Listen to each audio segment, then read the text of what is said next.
네, 반갑습니다. 많이 기다리셨나요? 네.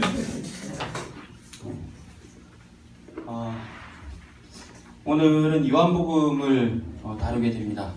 요한복음은 우리가 생각하기에는 그래 좀 친숙하시죠? 요한복음이 외울 수 있는 구절도 요한복음에 있고, 요한복음 외울 수 있는 구절 있으시잖아요. 뭐가 있으시죠? 네, 요한복음 3장 16절. 교회 다니면 창세기 1장 1절하고 요한복음 3장 16절 두 개는 보통 다 외우고 계시죠.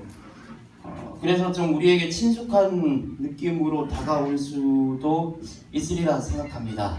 그런데 또 좀 들여다보면은 이게 뭐 어렵다는 아니지만 지금까지 우리가 복음서를 마가복음, 마태복음, 누가복음, 사도행전, 누가행전 그렇게 배웠는데 그런 의미에서 봤을 때 요한복음은 굉장히 좀 다릅니다. 많이 다른 부분들이 있어가지고 이거를 우리가 어떻게 볼 것인가 그거에 대한 고민들이 생겨날 수도 있어요. 물론 성경을 그냥 묵상할 때는 그렇구나 할 수 있는데 이 신학적으로 좀 약간 성경을 뭐랄까 좀 차갑게 보면은 이거 공간복음이랑 달라도 너무 다르단 말이죠.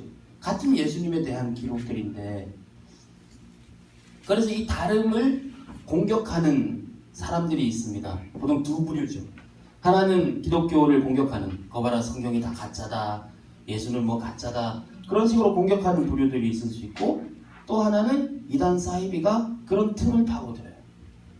성경에 모르는 것, 이해 안 되는 거 우리가 다 가르쳐 줄게 그런 식으로 뭔가를 끼워 맞춰가지고 답을 주려고 하는 그런 부류들이 있죠. 우리는 이 두 가지에도 속하면 안 되겠죠. 그렇다면 이런 걸 어떻게 해결하고 어떻게 성경 가운데에서 하나님이 주신 그 뜻과 의미를 발견할 수 있을까? 그런 관점에서 요한복음을 한번 살펴보고자 합니다. 이런저런 요한복음 책을 찾아보다가 이런 문구를 발견했어요. 예수는 어떤 일을 하셨는가라는 질문에 우리는 흔히 공간복음으로 답을 해요. 그런데 예수님은 누구신가? 라는 질문에는 우리는 보통 요한복음으로 답해요. 예수님 누구시죠? 그리스도이시다 그런 기본적인 고백 말고 좀 더 발전된 예수님에 대한 고백은 요한복음에 나오죠. 나는 선한 목자다, 나는 세상의 빛이다, 내가 곧 길이요 진리요 생명이다. 그런 예수님에 대한 고백은 다 요한복음에만 나타나고 있습니다. 예수님이 누구인가 하는 질문에 대한 일종의 답이 아닌가 그렇게 생각할 수도 있습니다. 자, 예수님의 공생애에서 하셨던 일들은 보통 우리는 공간복음을 가지고 이야기를 해요. 예수님이 어디서 태어나셨는지, 그리고 공생애를 시작하실 때 40일 동안 광야에서 시험 받으시고 세례요한에게 세례받고 갈릴리에서 귀신 쫓고 병 고치시고 그러면서 예루살렘에 가셔서 십자가 달려 죽으신 것, 이건 대부분 우리는 공간복음이 익숙하죠. 요한복음은 예수님의 일보다는 예수가 누군가, 예수님의 정체성에 대한 그런 신학적인 답변이다 그렇게 말할 수가 있습니다. 자, 아무튼 이 공간복음, 요한복음 많이 다릅니다. 왜 공간복음이라 하는지 기억하시죠? 관점이 비슷하기 때문에 마태, 마가, 누가를 공관복음이라고 해요. 물론 하나하나 파보면은 관점이 많이 달라요. 마태, 마가, 누가가. 하지만 요한복음에 비하면은 그 세 복음서는 굉장히 비슷하고, 그때 한번 배웠지만 마가복음이 맨 처음 기록됐고 마태와 누가는 마가복음을 참조해서 복음서를 기록할 수 있었죠. 근데 요한복음은 그게 아닌 것 같아요. 아무튼 많이 달라요. 측정하는 기준에 따라 좀 다르겠지만 공간복음과 요한복음이 겹치는 내용은 한 8% 정도, 10%가 안 된다는 겁니다. 오병이요? 우리 예수님이 십자가 못 박혔다는 거? 그 정도 말고는 요한복음에만 나와 있는 게 있고, 그리고 공간복음에 있지만 시기나 방법 그런 게 굉장히 다른 내용들도 있고 그렇습니다. 아무튼 이 문제를 어떻게 해결하고 우리가 요한복음에서 어떤 신앙적인 의미를 발견할 수 있을까 한번 계속 살펴보도록 하겠습니다. 자, 그래서 요한복음의 특징, 요한복음의 그 포인트를 살펴보는 방법은 공간복음에 비해서 요한복음이 어떻게 다르게 진술하고 있는가 이거를 살펴보면은 좀 이해가 쉽게 될 겁니다. 자, 먼저 그리스도에 대한 관점이 굉장히 다릅니다. 자, 다르다는 말의 뜻이 아시죠? 틀리다가 아니고 다르다. 뭐죠? 오늘 경상도에서는 다르다, 틀리다를 잘 구별하는데 서울 사람들은 이게 서울 사투리인지 뭔지 다른 걸 뭐 틀리다 그런 식으로 이야기를 많이 하더라고요. 틀린 건 잘못됐다는 말이죠. 다르다는 거는 그냥 다양하다. 이 잘못의 가치가 아니에요. 여러분 옆 사람 얼굴 한번 보세요. 다르게 생겼죠? 틀리게 생겼어요? 얼굴 보고 틀리게 생겼다면 이거는 나쁜 말이죠. 그러니까 기독론, 그리스도에 대한 관점이 다르다는 겁니다. 그리스도에 대한 관점을 신학적 용어로 기독론, 크리스톨로지라고 합니다. 기독이라는 말이 그리스도라는 말이 한자로 옮겨놓은 거니까. 자, 이 기독론이 달라요.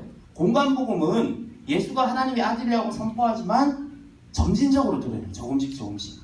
특히 마가복음에는 말하지 마라 그러고, 공관복음에서 결국 예수가 하나님의 아들이라는 것은 십자가가 부활 그리고 사도행전에 가서 성령 강림 이후에 비로소 고백되는 내용이에요.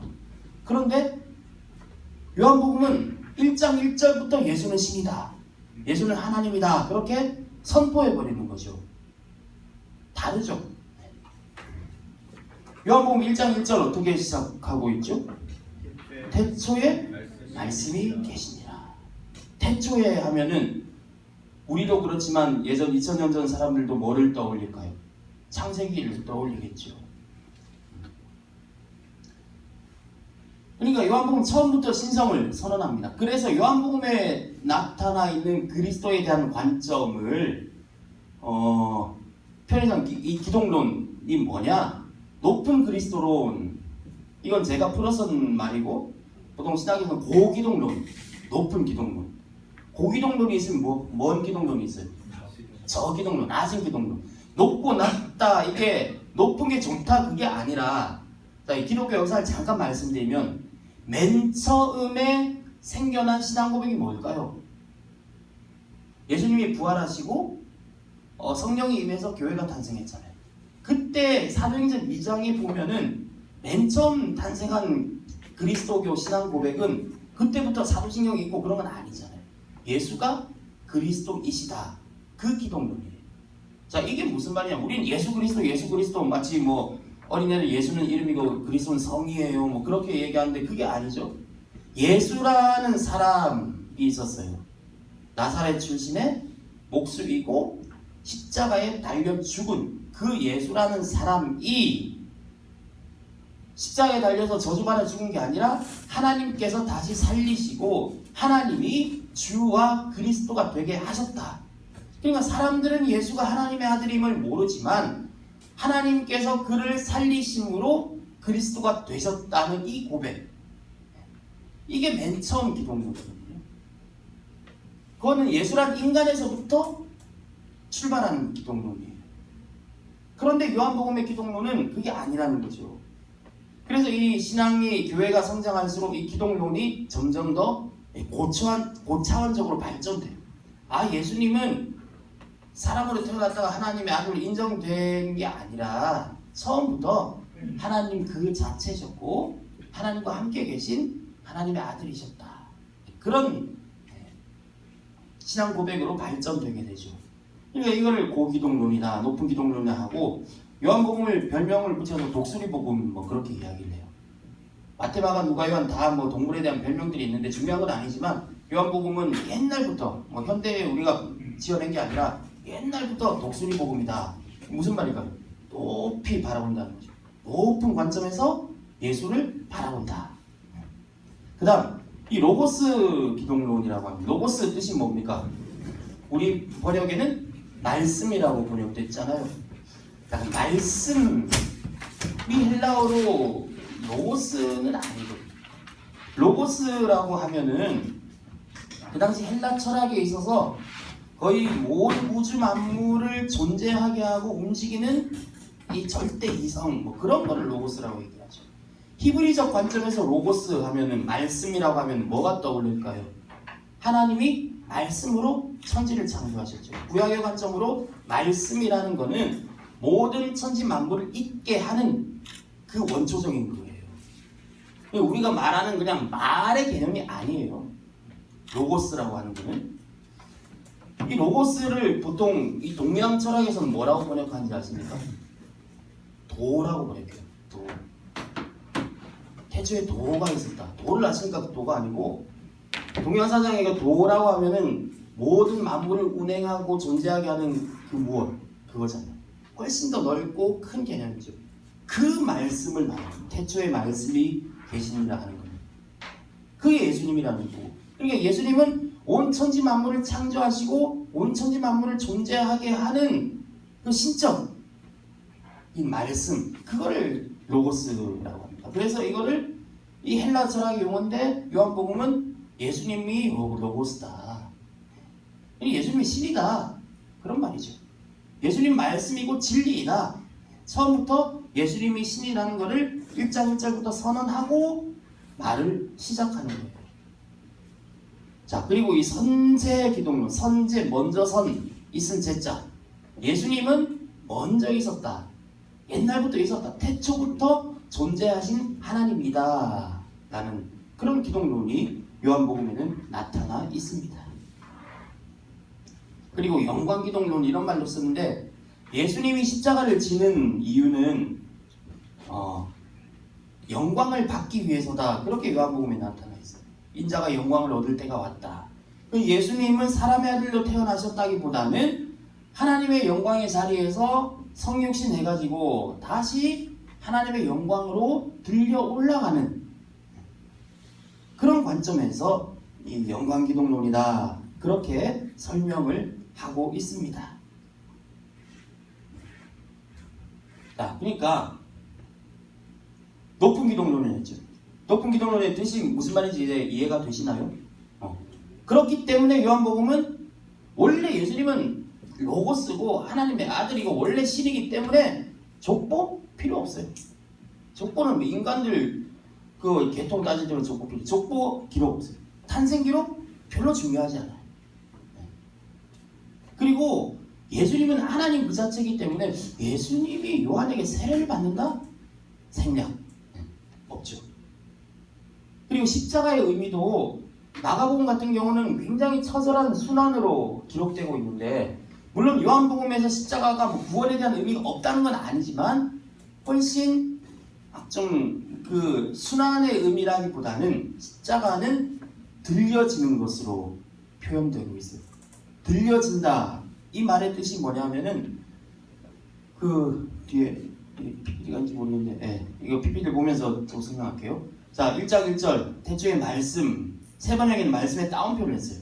로고스를 말하는 거죠. 그냥 일반적인 말씀이 아니라는 거예요.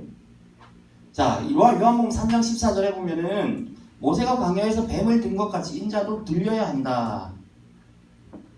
모세가 광야에서 뱀을 들었다. 무슨 사건인지 아시죠? 사람들이 불뱀에 물려가지고 아파하고 있을 때 하나님 모세에게 구리로 뱀을 만들어라. 그래 높이 장대에 달아라. 이걸 보는 사람은 산다. 이거를 예수님은 십자가에 대비시키고 설명을 하세요. 인자도 들려야 한다. 이 들린다는 말은 그냥 높임을 받는다 그런 말이 아니라 모세가 뱀을 들 때 나무 장대에다가 뱀을 만들어 들었잖아요. 인자도 나무에다가 들려야 된다. 이거는 죽기 위해 들린 게 그냥 십자가에 죽는다 그 말이 아니라 십자가를 높이 들리는 것으로 역설적으로 해석하는 거예요. 그게 요한복음의 관점이죠. 들린다. 들려 올라간다. 그러니까 십자가가 역설적으로 하나님의 영광으로 가는 통로가 된다는 겁니다. 그래서 들려 올려진 십자가를 사람들이 바라보고 있고 들려 올려진 영광의 그 십자가에서 피와 물이 쏟아져 나오는 거죠. 그 피와 물은 그럼 뭐겠어요? 아이고 불쌍하다 그게 아니라 높이 들려서 하나님의 영광을 나타내는 그 십자가로부터 우리에게 주어지는 생명의 구원의 선물이 되는 거죠. 그런 시선으로 요한복음을 바라보면 좋겠어요. 십자가는 들려 올려지는 것이다. 이게 요한복음의 굉장히 중요한 사상이 되겠습니다. 그리고 선제 기독론 이렇게 되어 있죠. 아브라함이 태어나기 전부터 내가 있다. 예수님이 그렇게 말씀하시는 장면도 있고요. 네, 그렇습니다. 그래프로 선으로 한번 나타내볼게요. 마가복음에 예수님을 그래프로 표현하면 이렇게 됩니다. 자, 공생이 시작해요. 점점 기적을 행해서 유명해지죠. 네, 점점 주가가 올라갑니다. 그런데 이 변곡점, 꺾이는 지점이 뭘까요? 마가복음에서는 순환 예고죠. 내가 십자가에 못 박혀 죽을 것이다 라고 8장 9장 10절에 3번 이야기한단 말이에요. 그 순환 예고가 있고, 그래서 이때부터 확 꺾이고 이때부터 예수님 십자가로 그냥 달려가시죠. 그래서 십자가는 하얀 곡선을 그리는 그런 관점으로 마가복음을 볼 수가 있어요. 거기 너무 글씨가 작아서 잘 안 보이시죠? 자, 그런데 요한복음은 완전 반대로 해석할 수 있는 거예요. 태초에 말씀이 계셨어요. 예수님은 곧 하나님이세요. 하나님의 영광에 있는 참 신이세요. 근데 이 예수님이 육신이 돼, 말씀이 육신이 되어서 이거는 하늘 땅으로 내려오는 거죠. 하얀 곡선이죠. 그렇다면 이 터닝 포인트는 뭘까요? 십자가가 중간이에요. 요한복음에서. 물론 요한복음 뭐 끝에 십자가 나오지만은 공관복음의 십자가 부활은 마지막이지만 요한복음 십자가는 그냥 터닝 포인트고, 십자가를 통해서 다시 영광으로 올라가시고 들려 올라가시고, 그래서 하나님의 영광으로 다시 복귀하는, 복귀 무슨 말이냐면 다시 집에 가는 거죠. 다시 복귀하는 그 관점으로 요한복음은 이 마가복음이나 동관복음이랑 그래프가 완전히 다른 것으로 표현할 수가 있는 겁니다. 이 공관복음은 많이 다르죠.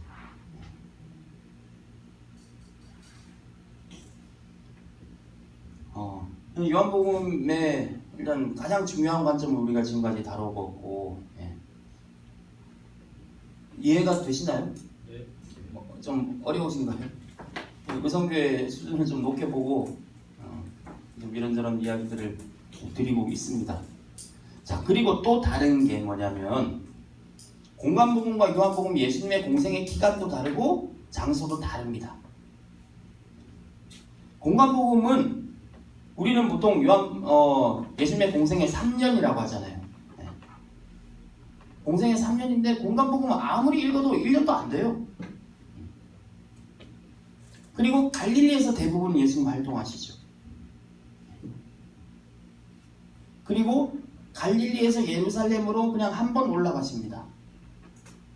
그리고 예루살렘에서 계시던 기간은 일주일이에요. 왜 일주일밖에 안 됐죠? 일주일 안에 죽으셨으니까. 예루살렘에 일주일 계시는 그런 시간표로 공관복음은 기록되어 있는데, 요한복음은 달라요. 공생의 기간은 3년이에요. 요한복음에서. 왜냐하면은 예수님이 유월절을 3번 지켰어요. 그러니까 적어도 3년 동안 예수님께서 공생의 활동을 하셨다고 볼 수가 있는 거죠. 유월절 3번 예루살렘 보내기 때문에. 그리고 예수님 공관복음에서는 갈릴리에서 예루살렘으로 그냥 가는 것으로 예수님의 여정이 끝이 났는데, 요한복음에 예수님은 계속 왔다 갔다 해요. 예루살렘에 자주 가세요. 유월절뿐만 아니라 다른 명절 때도 예루살렘으로 가시죠. 그리고 예수님께서 예루살렘 체류 기간만 요한복음에서 계산해봐도 한 6개월은 돼요. 적어도 6개월 정도는 예루살렘에 머무르셨다라고 볼 수가 있는 겁니다. 갈릴리와 예루살렘 왔다 갔다 하는 교차적인 구조로 요한복음이 기록되어 있습니다. 자, 그러니까 우리가 공생의 연령 하면은 30살, 공생의 기간 하면은 3년. 이거는 누가복음과 요한복음의 종합이에요. 공생의 3년 하셨다는 게 현대 신학자들이 밝혀낸 게 아니고 오래전부터 기독교 전통으로 공생의 3년이라고 하거든요. 그러니까 요한복음이 너무 막 의미만 해석한 게 아니라 3년, 그건 요한복음이 오히려 더 정확할 수도 있다, 그렇게 보는 거죠. 자, 누가복음 3장에는 예수께서 가르치심을 시작하실 때에 30세쯤 되시니라 되어 있거든요.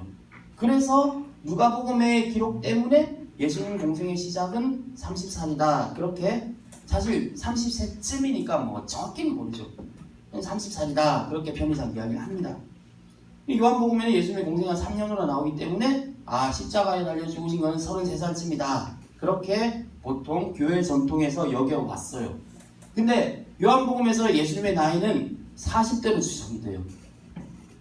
아까 예수님이 아브라함 이전부터 내가 있었다 하니까 유대인들이 네가 아직 50도 안 됐는데 이런 말이에요. 이 말은 무슨 말일까요? 50도 안 된 것이 그런 말이에요. 한 40대 중후반이라는 건데 뭐가 하면 예수님의 나이가 30살에 40살일까요? 사람들은 예수님이 생각보다 늙어 보였다 뭐 그런 식으로 풀어내기도 하는데 아무튼 30세와 3년 이게 종합됐다 그런 것이죠. 연령은 누가복음이고 기간은 요한복음 기준이다. 그러니까 이런 의미에서는 복음서와 요한복음, 공관복음과 요한복음이 상호 보완적인 역할을 하기도 합니다.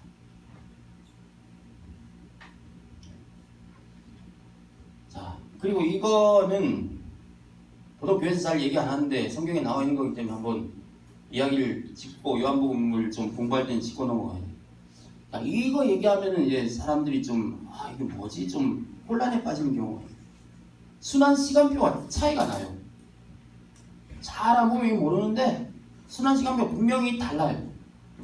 자, 이게 무슨 말이냐면은 보통 우리 예수님이 돌아가신 날 성금요일이라고 하죠. 성금요일 6월절 당일이고 이스라엘 달력을 하면 니산, 차 이름이 아니고 니산 하면은 봄에 나타나는 건데 정월이에요. 이스라엘 역으로. 니산월 15일 이 6월절 당일이고요. 그전 목요일 니산월 14일은 6월절 준비일이라고 나와 있어요. 6월절 준비일은 왜 준비일이라고 하냐면은 자, 이스라엘 사람들은 우리는 보통 자정부터가 새날의 시작이지만 유대인들은 언제부터가 새날의 시작인 줄 아세요? 해질 때부터예요. 해질 때부터가 새로운 날의 시작이에요. 그러니까 목요일 밤 이 해질 때부터가 6월절 명절 당일의 시작이 되는 거예요. 그러니까 6월절에 이 양을 먹어야 되잖아요. 무교병을 먹고 양을 먹어야 돼요. 그럼 이 양은 6월절 전에 잡아요. 그래서 이 6월절 전 니산월 14일을 준비일이라고 이야기를 하는 겁니다. 자, 이렇게 봤을 때 공관복음에서는 목요일 밤에 최후의 만찬을 하시죠. 목요일 밤이라는 거는 이스라엘의 관점으로는 새로운 날이 시작된 거예요. 자, 6월절 밤에, 그러니까 6월절이 시작된 그 밤에 6월절 식사를 하는 거예요. 최후의 만찬의 의미는 공관복음에서는 6월절 그 명절 식사입니다. 6월절에는 뭐를 먹는지 알아요? 6월절 그 장자의 죽음에서 출애굽 당시의 죽음에서 우리를 구원하신 그 하나님의 언약을 기억하잖아요. 6월절 때는 양을 잡아먹고 무교병, 누룩 넣지 않은 빵을 먹고 쓴 나무를 먹잖아요. 그러면서 옛날에 하나님의 그 언약을 기억하죠. 자, 그 6월절 식사가 되는 거예요. 공관복음에서 목요일 밤, 편의상 우리 관점으로 목요일 밤. 그때 예수님은 성만찬을 베푸시죠. 이 성만찬은 6월절의 관점에서 봤을 때 새로운 언약의 체결이죠. 6월절은 옛날에 이스라엘에 하나님이 주신 그 언약을, 구원의 언약을 다시금 새기는 날인데 예수님은 이거를 통하여서 나를 기념하라, 기억하라. 자, 6월절은 구약의 출애굽을 기억하는 날인데 예수님 그 관점을 바꾸셔가지고 나를 기억하라. 그렇게 바꾸신 거예요. 새로운 언약을 체결하실 의미에서 공관복음의 최후의 만찬은 6월절 식사예요. 성만찬이 나오는 거예요. 제정이 되어 있어요. 그리고 자, 성만찬하고 식사를 하신 후에 겟세마네로 올라가시잖아요. 우리말로는 금요일 새벽이 되는 거죠. 그래서 겟세마네 올라가시다가 기도하시고 바로 체포되셔가지고 새벽부터 속전속결로 재판을 받으시고 금요일 아침 9시에 십자가에 달리게 돼요. 그래서 오후 3시에 숨을 거두었다. 그렇게 되어 있는데 요한복음에 보면은 마지막 만찬은 13장에 나오죠. 13장에 나오는 게 어느 때라고 정확히 안 나와 있고 6월절 전에라고 되어 있어요. 근데 목요일 이전인 건 분명하죠. 13장에서는 예수님이 언제 죽으셨다, 언제 만찬을 베푸셨다, 그거를 보도하는 데 별 관심이 없어요. 그리고 요한복음에 예수님은 성만찬이 없어요. 대신에 뭐가 나오죠? 요한복음에는 세족식이 나와요. 반을 씻기고 서로 사랑하라 하면서 14장부터 17장까지는 긴 고별 설교를 하시는 것으로 되어 있어요. 우리는 보통 목요일에 예수님께서 세족식을 했다고 생각을 하는데 요한복음만 봤을 때는 그게 목요일이 아니에요.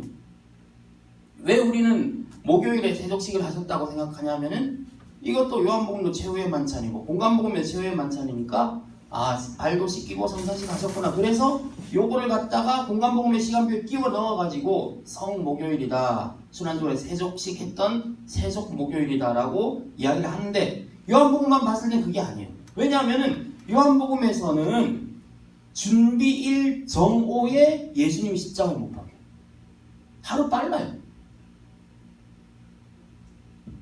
이런 표정이 좀 저게 뭐지 그런 표정이신데 하루 빨라요. 이게 거짓말하는 게 아니라 하루 빨라요.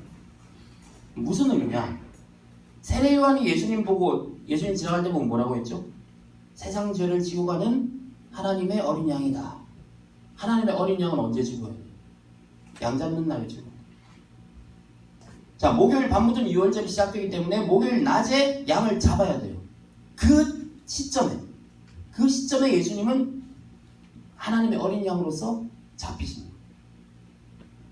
자, 요한복음 19장 14절에 이렇게 돼요. 이날은 유월절의 준비일이요. 때는 제6시라. 우리말로 하면 낮 12시라. 일부러 요한은 철저하게 날짜와 시간까지 기록을 해놓았어요. 유월절의 준비일이다. 이건 목요일이다. 이때 예수님이 십자가에 달리시는 것이요. 이 의미가 다른 거예요.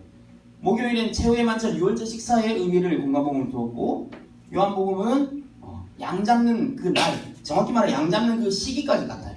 정오라고 하면 양 잡는 그 타이밍에 예수님이 십자가에 죽었다. 물론 역사적으로 따지면 둘 중 하나가 맞겠죠. 하지만 공관복음의 의미는 또 우리에게 주는 의미가 있고 요한복음의 서술이 우리에게 주는 의미가 있다는 겁니다. 여러분 어떤 생각이 드십니까? 왜 이렇게 다르냐? 어떤 사람 이런 얘기하면 막 혼란스러워가지고 막 이 표정스러운 게 뭐가 맞냐? 어떤 사람 막 시험에 들고 신학교에서도 막 이런 얘기하면 신학교 맨 처음 왔던 어린애들은 막 뛰쳐나가는 애들도 있어요. 근데 성경에 이게 다른 걸 다르다고 하는데 이걸 뭐 어떻게 해요?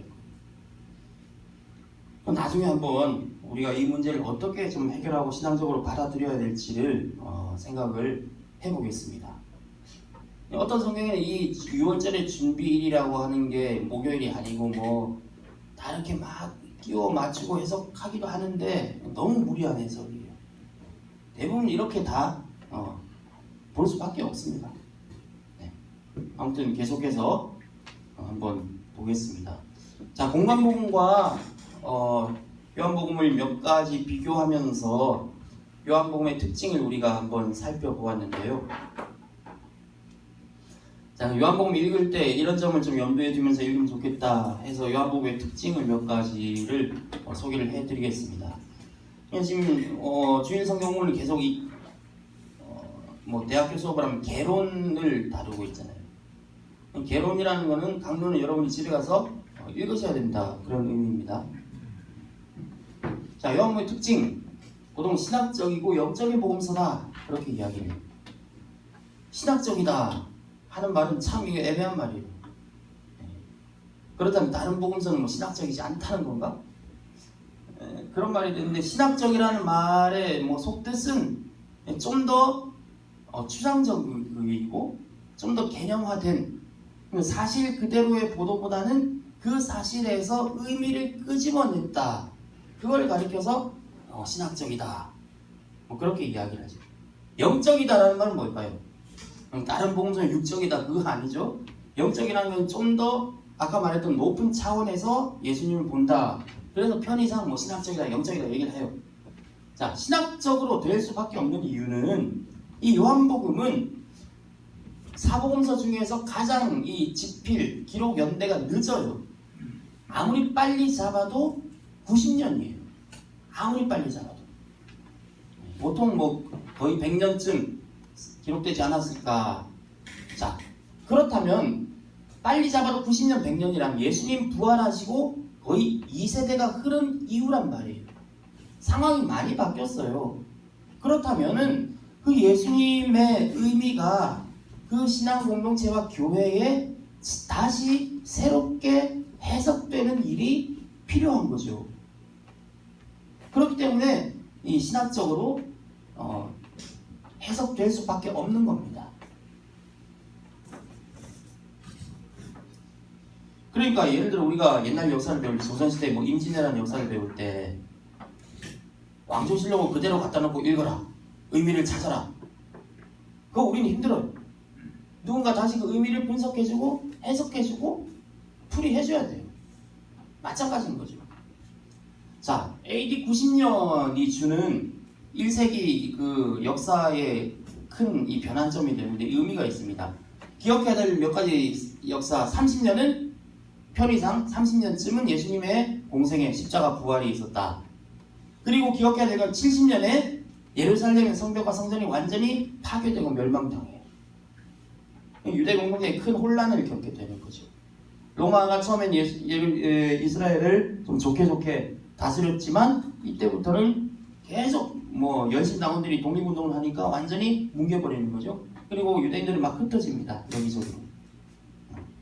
그리고 로마의 또 기독교 박해도 시작되고, 그리고 90년은 뭐 때문에 우리가 기억해야 되냐면은 유대교와 기독교가 완전히 분리되는 이 포인트가 AD 90년이에요.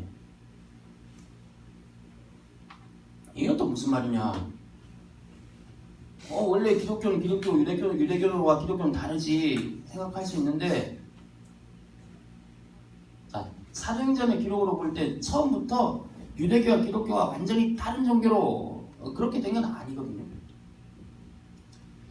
맨 처음 교회가 예루살렘에 세워지죠. 그 처음 믿는 사람들은 유대인들이 많았어요. 그러니까 율법 지키고 안식을 지키고 할례 받고 예수님이 그리스도라는 것을 고백하는. 왜냐하면 유대인들도 메시아 사상이 있으니까.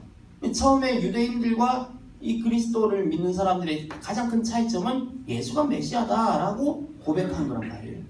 근데 정통 율법의 관점에서 예수는 메시아가 될 수 없어요. 왜냐? 나무에 달려 죽었거든요. 신명기에 보면은 나무에 달려 죽은 사람은 하나님께 저주받은 사람이다.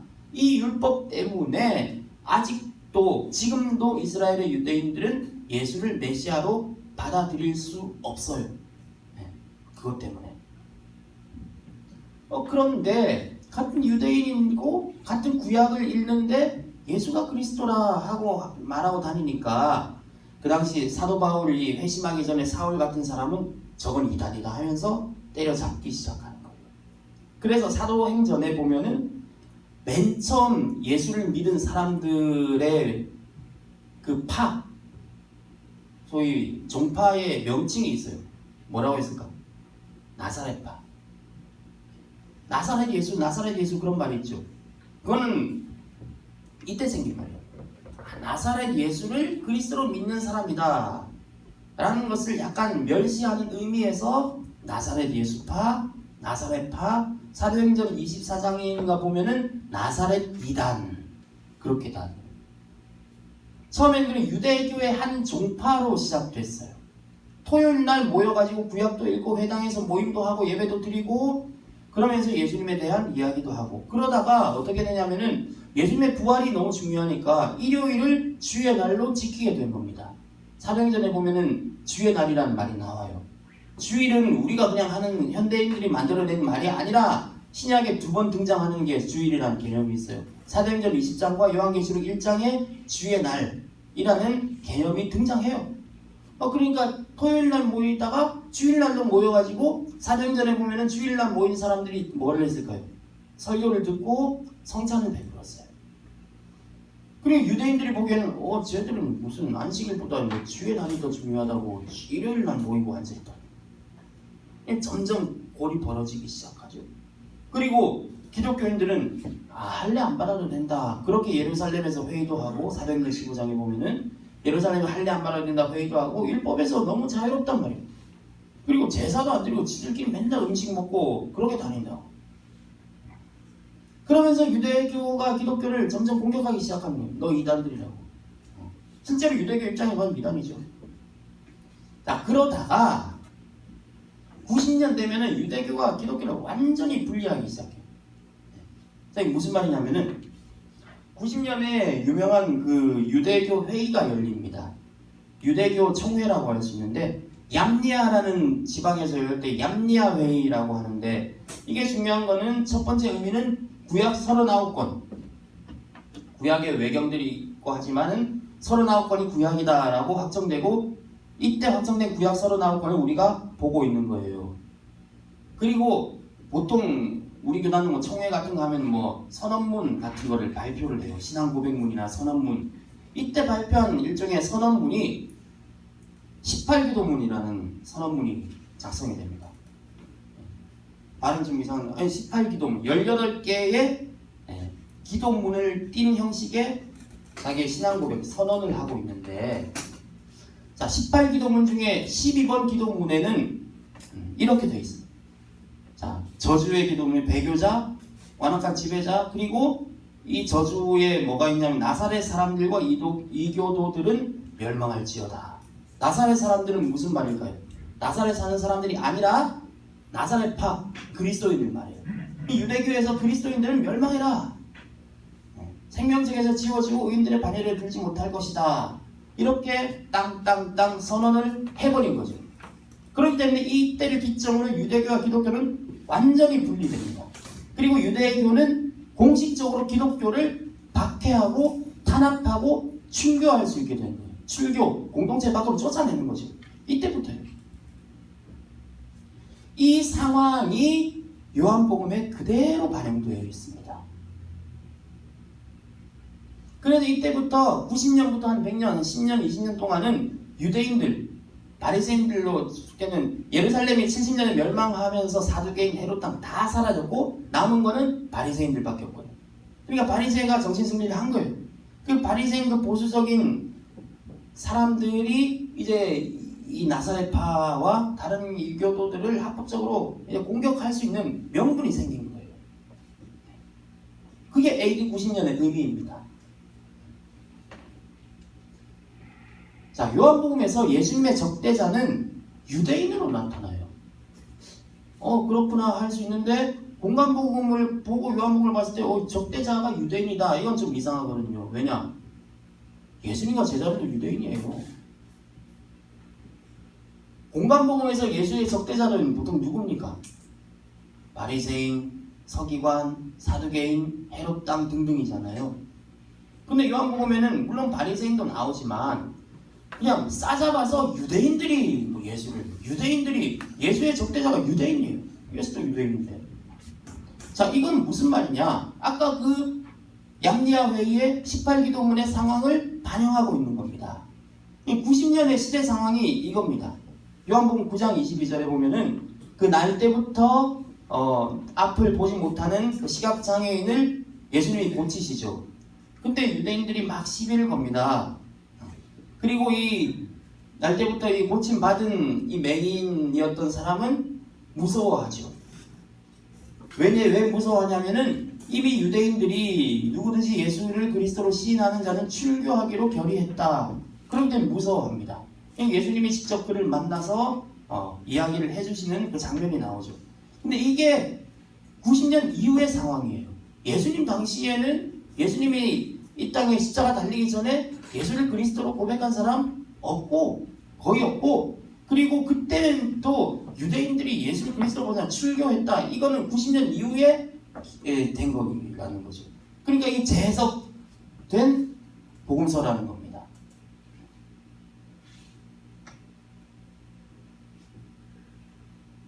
예수님 당시에 이런 상황이 아니었다는 거죠. 그러니까 요한복음의 예수님은 90년에 유대인들로부터 박해받는 교회를 위한 위로의 말씀을 전해주고 계시는 겁니다.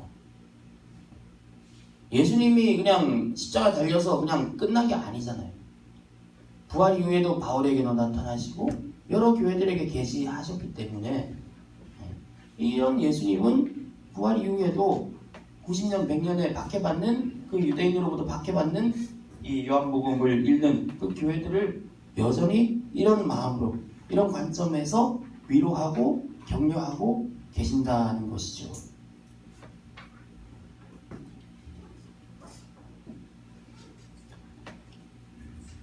자, 그리고 요한복음 중요한 것 중에 하나 이원론. 이원론이라면 둘로 나누는 거죠. 세상은 빛과 어둠, 하늘과 땅, 영과 육, 위, 아래. 자, 근데 여기서 우리가 또 잘 봐야 될 게, 그 당시 헬라 철학의 이원론이 팽배했어요. 그리고 나중에 서신서 뒷부분에 배우게 되면 영지주의라는 이단이 등장하는데, 굉장히 철학적 개념이거든요. 이원론에 입각해가지고 영지주의는 여러 설이 있는데 그 중에 기독교 공동체의 가장 위협적이었던 영지주의는 가현설이라는 거였어요. 가짜라는 말입니다. 현, 보인다. 그렇게 보이도록 하는 건데, 자, 이 가현설에서는 예수님은 참 인간이 아니라 육신의 탈을 썼다. 왜냐? 이원론적으로 볼 때 영은 선한 거고 육은 악하고 더러운 거거든요. 야, 예수가 신인데 어떻게 육을 입을 수 있냐? 그 당시 신념으로는 이해할 수 없는 거예요. 그러니까 예수님은 신인데 육신의 탈을 썼다. 그러니까 육신처럼 보인다. 가현설, 가짜로 보인다 그 말이에요.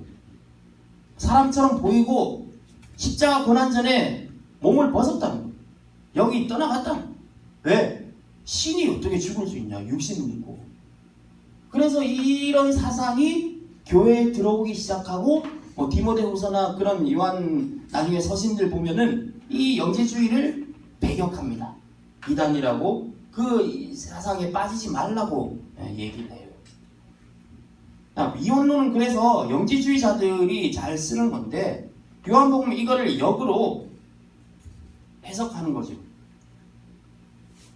요한복음에 나온 이원론은 영지주의를 긍정하는 그런 이원론이 아니라 그 당시 팽배했던 영지주의를 거부하는 이원론이에요. 자, 말씀이 이거는 이원론으로 따지면 선이잖아요. 육신은 악이라고 생각해요. 근데 아니다.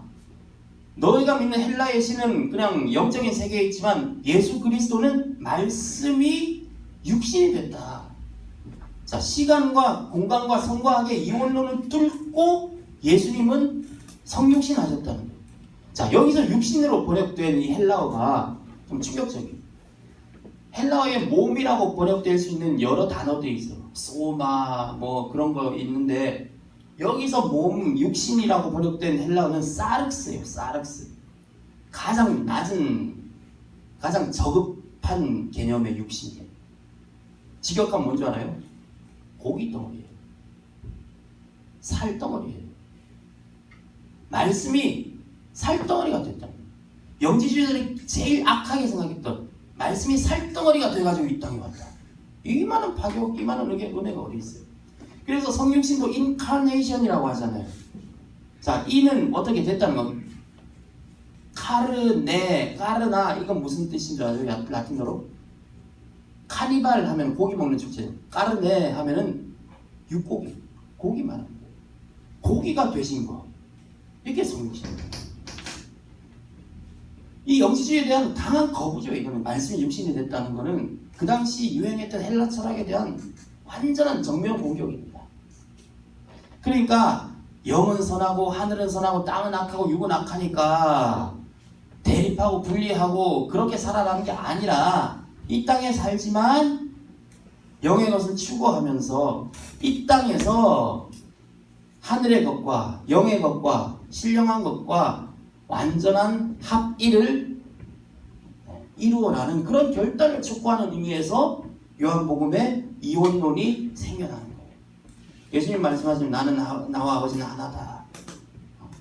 네가 내 안에 있고 내가 네 안에 있어야 된다. 그럴 때 열매를 많이 맺는다. 이 말의 뜻이 이런 거예요. 우리가 이 땅에 살지만 신령한 것을, 예수님의 것을 추구하면서 이거를 보통 합일, 하나됨, 신비적인 거룩한 합일, 신비로운 예수님과의 그냥 친밀한 하나됨을 추구하는 그런 신비주의적인 신앙의 모습도 요한복음에 나타나 있다는 겁니다.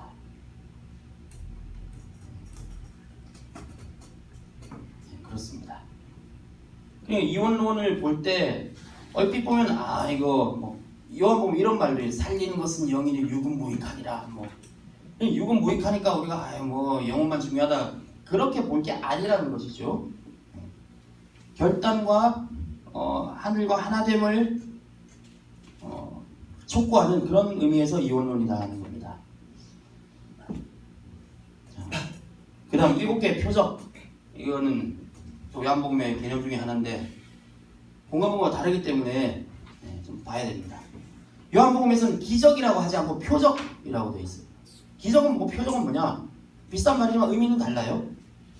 좀 빨리 가겠습니다. 공간복음에서는 기적이라고 말을 합니다. 헬라어는 디나미스에서 나온 말이 뭐 다이너마이트 그런 거죠. 능력, 이런 폭파시키는 파격적인 능력을 기적이라고 해요.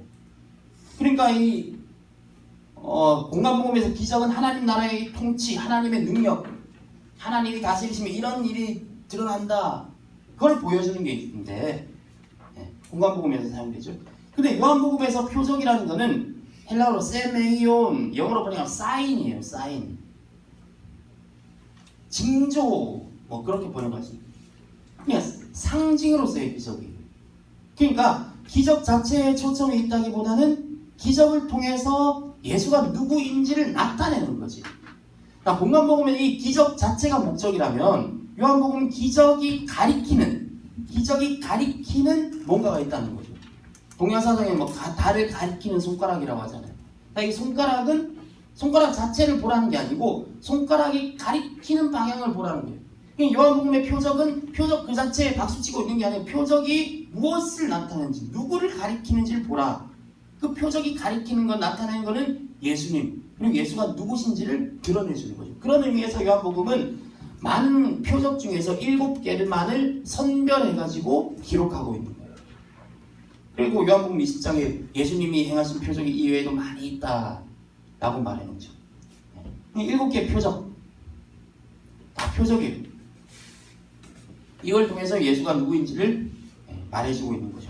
쭉 읽어보니 물을 포도주로 신하의 아들 38년 된 베데스다 병자 오병이어 물 일거르심 지각장애 남에서부터 안 못 보는 그 사람 치료하고 나사로 살리심, 이렇게 7개 표적 있고 또 하나의 중요한 7개가 있는데 이거는 나는 뭐뭐다 라고 예수님이 자기 선언을 하신 7번이 있습니다. 이게 예수님이 누구인가 라는 요한복음의 해석인데 나는 뭐뭐이다, 헬라어로 에고 에이미라고 해요. I am이라는 말이죠. 근데 이게 왜 이렇게 자기 선언으로 중요한가? 나는 생명의 떡이다 라고 할 때 헬라어나 라틴어는 좀 어려운 문법 얘기를 하면은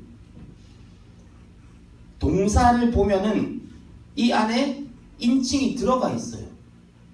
이해가 되세요? 영어는 3인칭 단수에만 s 붙이잖아요.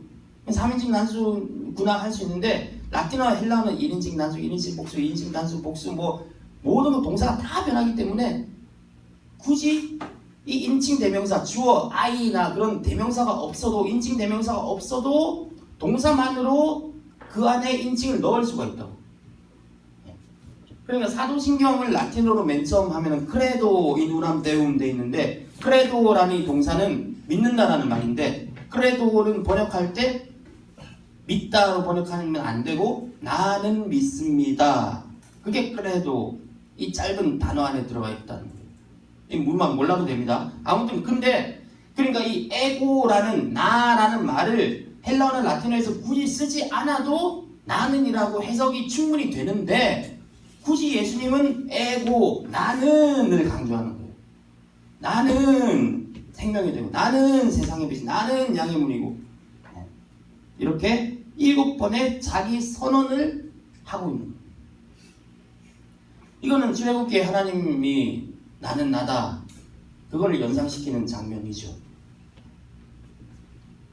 자, 이 자기 선언의 의미는 뭐냐면은 공간복음의 포인트는, 핵심은 하나님 나라의 통치거든요. 반면에 요한복음에는 하나님 나라가 이미 이 땅에 실현이 됐다는 것으로 보고 있어요. 그러니까 하나님 나라보다는 예수님의 자기 선언을 통해서 이미 실현된 구원, 실현된 종말, 거의 예수님 승천하시고 2세대가 지났기 때문에 지금 이 자리에서 예수님이 누구신지를 알고 예수님과 하나 되는 것이 중요하다. 그런 관점에서 자기 선언을 하고 있는 거예요. 그러니까 무슨 말이냐면 하나님 나라라는 거는 우리가 기다려야 되는 나라예요.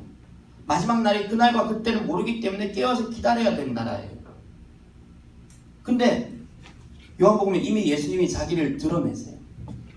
나는 세상의 빛이다. 그 안에 들어가면 돼요. 굉장히 현재적 의미예요. 공간복음의 하나님 나라는 오늘 목사님 설교에도 얘기했지만 이미 왔으나 아직 오지 않은 관점인데 요한복음은 아직 오지 않은 내 개념이 약화되는 거예요. 지금 이 순간에서 예수님과의 합의를 기대해라. 그렇게 말하는 거죠. 그래서 요한복음의 중요한 개념 중에 하나가 실현된 현재적인 구원. 이게 무슨 말이냐면은 3장 18절에 보면은 믿는 자는 심판을 안 받는데요. 뭐 공간복음이나 바울서신 보면은 최후 심판을 얘기하는데 요한복음은 이미 심판을 받지 않는다. 그리고 안 믿는 자는 나중에 심판받는다가 아니고 벌써 심판받았다. 그리고 5장 24절 사망에서 생명으로 옮길 것이다 아니고 옮겼다. 이미 영생을 얻을 것이다 아니고 영생을 얻었다. 그리고 영생은 지금부터 시작되는 거예요. 요한복음에 따르면 죽고 나서 부활해서 영생이 시작되는 게 아니라 예수 믿는 사람은, 예수님과 하나 된 사람은 지금부터 영생이 시작되는 거예요. 자, 그리고 이 유명한 부활 말씀, 나는 부활이요 생명이니 나를 믿는 자는 죽어도 살리고 무릇 살아서 지금 나를 믿는 자는 죽지 않는다. 진짜 안 죽는다는 말이 아니죠. 지금부터 영원한 생명이 이미 시작된 거다. 구원은 이미 시작되고 실현되었다. 그게 요한복음에서 말하는 거죠. 이건 종말이 없다는 뜻이 아니에요. 분명히 요한복음에도 마지막 날에라는 말이 계속 등장해요. 하지만 요한복음에 강조하는 것은 지금 여기에서 신앙이 중요하다. 지금 여기에서 예수님이 누구인지를 이렇게나 7번이나 말했기 때문에 예수님 안에 거야. 그럼 예수님도 너희 안에 거야. 예수님과의 거룩한 합의를 이루는, 하나됨을 이루는 그 신앙이 중요하다. 그걸 뜻하고 있는. 미래에 올 하나님 나라를 기다리다가 신앙 공동체들이 많이 지쳤어요. 예수님 온다 했는데 안 오거든요. 그러니까 때로는 시험에 들기도 하고 지쳤어요. 요한복음은 그런 공동체에게 지금 예수님과 함께하라. 그게 정말이고 그게 구원이다. 그게 결론이죠.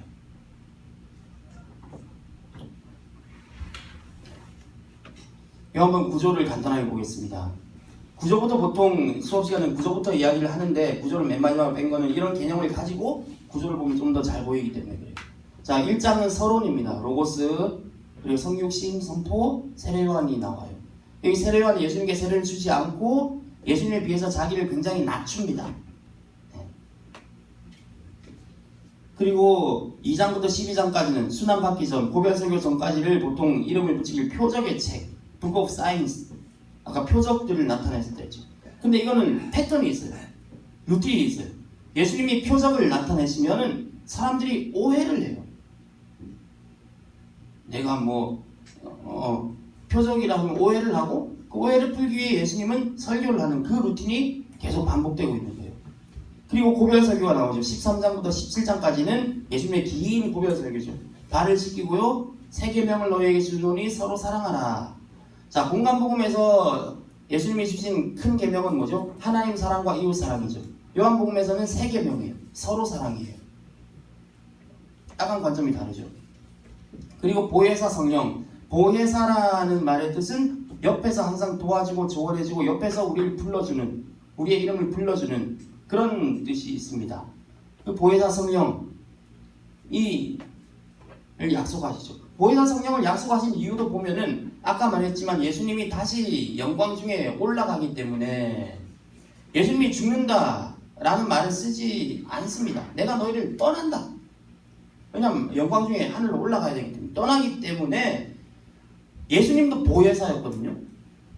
그때 사경회 때 김상봉 목사님 말씀하신 또 다른이라는 말의 뜻은 완전 다른이 아니라 같은 종류의 다른, 예수님이 없어지기 때문에 이제 나와 같은 보혜사, 나와 같은 다른 보혜사 성령을 너희에게 영원히 있게 할 것이다, 그런 말이에요. 이단들이 이거를 막 이상하게 해석해요. 또 다른 보혜사 하니까 성령이 처음 보혜사고 또 다른 보혜사는 나다, 뭐 그렇게 내가 교주다, 내가 보혜사다. 웬만한 이단 교주들은 자기가 보혜사라고, 이거를 잘못 해석해서 그런 거예요. 자, 아무튼 그렇게 하고 17장에는 대제사장적인 기도가 나옵니다. 예수님이 교회를 위해서 중보기도 하시는 모습이거든요. 이거를 대제사장적인 기도다, 그렇게 17장을 이야기합니다. 그리고 순환하시고 부활하세요. 순환의 포인트는 아까 말했지만 하나님 어린 양의 죽음이에요. 그리고 아까 또 십자가를 생각할 때 중요한 개념은 뭐라고 했죠? 십자가는 그냥 죽기 위해 매달린 게 아니라 높이 들려 올려지는 거예요. 거기서 구원이 높은 곳에서 우리에게로 쏟아져 나오는 거예요. 그래서 20장 마지막에는 요한복음의 결론이 납니다. 이 책을 기록한 목적은 구원받게 하기 위함이다, 결론을 냈어요. 근데 설교가 끝난 줄 알았는데 그 후에 21장. 그래서 이건 부록이에요. 부록. 갑자기 베드로가 등장하죠. 요한복음에 베드로는 별로 비중이 없어요. 아마 이 베드로가 순교하고 나서 그 후에 베드로는 이렇게 됐다, 그런 것을 마치 영화 자막 다 올라가고 보여주는 것처럼 그렇게 베드로의 순교의 예고, 예수님이 네가 나를 사랑하느냐 3번 물으시고 순교할 것이다 예언하잖아요. 이렇게 부록으로 21장이 붙어 있는 겁니다. 양이 많은데 아까 우리가 공간복음과 다른 그 갈등들을 좀 어떻게 볼 것인가 한번 생각해보고 마치려고 합니다.